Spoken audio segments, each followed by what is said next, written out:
1959, 1960, the British invasion occurred because all these people had been influenced by Muddy Waters and Chuck Berry and Little Richard, just came to the forefront, and they really did invade America and the whole world with their music. The Beatles with Roll Over Beethoven.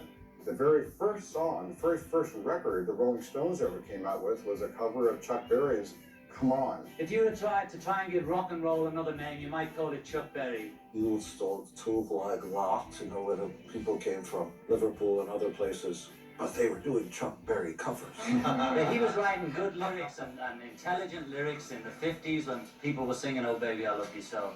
And it was people like him that influenced our generation to try and make sense out of the songs rather than just say do our daddy.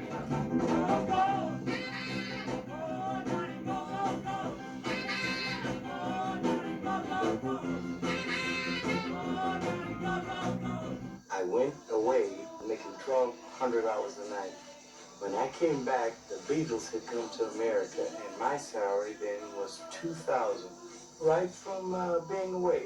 They were all recording Chuck Berry because that was the DNA that the electric guitar was based on. The fact that Chuck was an outlaw, that probably inspired them even more to get into Chuck. People in America embraced British music regardless of where it came from. And a lot of times didn't have any clue that the Rolling Stones were playing straight up Chuck Berry songs, They didn't know who Chuck Berry was. We didn't realize that the Stones and the Beatles, everybody was actually selling us back our own rhythm and blues. It opened our eyes to who our real influences were. We're our own guys. We went to record at the legendary Chess Studios, which is on South Michigan Avenue. For us, it was the sort of mecca of blues recording. When we were in the studio, we met everyone that was recording there, met all our favourites like Muddy Waters, Chuck Berry. When the Beatles discovered him, the Stones, Dylan, and everybody else, he really took off. And he really did have to be this Superman that John Lennon and Keith Richards worshipped. Without Chuck Berry, there might have been a Stones or a Beatles, but they would have been a different band. Because without that original chug-a-lug, oh, Carol,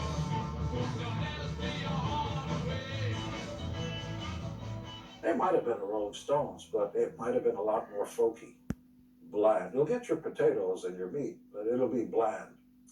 Your taste buds won't get it.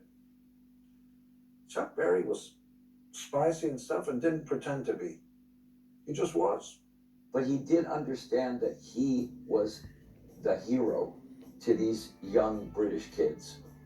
Amazing the influence this great man had on everybody that people revere to this day around the world. Not just they revere Chuck Berry's music, but they revere the Beatles, the Rolling Stones, the Beach Boys, everybody else, Bob Dylan, Bruce Springsteen. It's incredible, all the people that, tip their hat to Chuck Berry.